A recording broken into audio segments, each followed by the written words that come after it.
This is a day that the Lord has made. Hello, welcome. My name is Vanessa. In today's video, I wanted to talk about Aftercare from Nosebleed. I just did a little bit of research on my own, and I want to share that with you. I filmed a video the other day about my nosebleed incident, and I didn't have any nosebleeds until this morning. It happened when I bent down, actually. So then it had me really concerned. I actually have a follow-up appointment with an ENT doctor, which is ears, nose, and throat. But I actually read my instructions that I come home with, and I also did some research on the internet, and I wanted to share that with you guys. So it says, don't blow your nose for 12 hours after the bleeding stops. But then on the internet, it said, don't blow your nose for a whole week. It says, don't drink alcohol or hot liquids for the next 2 days. Don't take ibuprofen, naproxen, or medicines that contain aspirin. If the bleeding starts again, sit up and lean forward to prevent swallowing blood. Pinch your nose tightly on both sides for 10 to 15 minutes. Time yourself. Don't release the pressure on your nose until 10 minutes is up. If bleeding doesn't stop, continue to pinch your nose. Call your healthcare provider. If you have cold, allergies, or dry nasal membranes, lubricate the nasal passages. Apply a small amount of petroleum jelly inside the nose with a cotton swab twice a day, morning and night. Don't overheat your home. Put a humidifier in the room where you sleep. Use a saline nasal spray to keep nasal passages moist. Don't pick your nose. Don't smoke. Follow all your home care instructions. Call your healthcare provider if you have any questions or concerns. That was the one that came home with me from the hospital. First of all, I was very concerned about blood loss. I have a card that tells me about my blood type. I don't have it memorized, so I just felt like I needed to know that and refresh my memory. So on a piece of paper, I put what my blood type is. I put don't blow a nose for 1 week. Eat warm and spicy food is what I got off of the internet. Don't bend down for 24 hours. So for me, the incident happened 3 days ago. When I bent down, my nose started to bleed again. So I would say don't bend down for a week. Like, I'm going to go with 1 week for all of this. This is basically don't do any activity that's going to increase your blood pressure. That's a bummer because I'm like really trying to be on a good health journey here. I have the Saline Spray also is what I found on the internet. And then on the internet, it also said to avoid cold and allergy meds. When I was in the doctor's or at the hospital, they told me to avoid high altitudes, or at least when I'm in a high altitude area.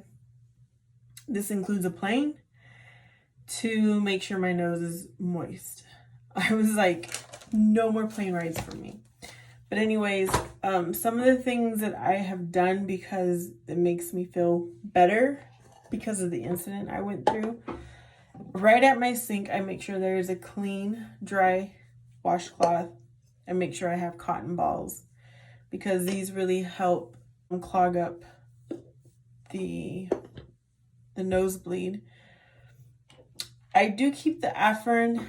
It was given to me, sent home with me from the hospital.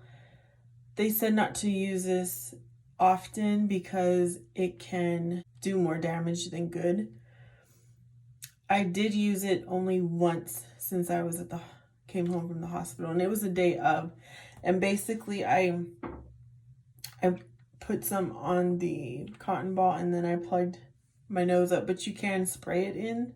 I have petroleum jelly and I have Q-tips. So I dip one side in and I go inside my nose. I dip the other side and go in my nose to make sure my nose is lubricated, like the instructions say, in the morning and at night. Here at home, I'll put a picture of my home humidifier. I tried to purchase the largest one because since my bedroom is in the master bedroom, it is fairly large. So I did some research and I'm hoping I found the biggest one. I made my own nose saline solution. It's just water with some salt, a little bit of salt in here.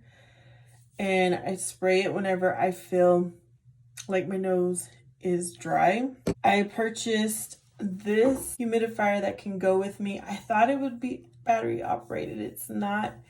So you have to have power, some kind of power source.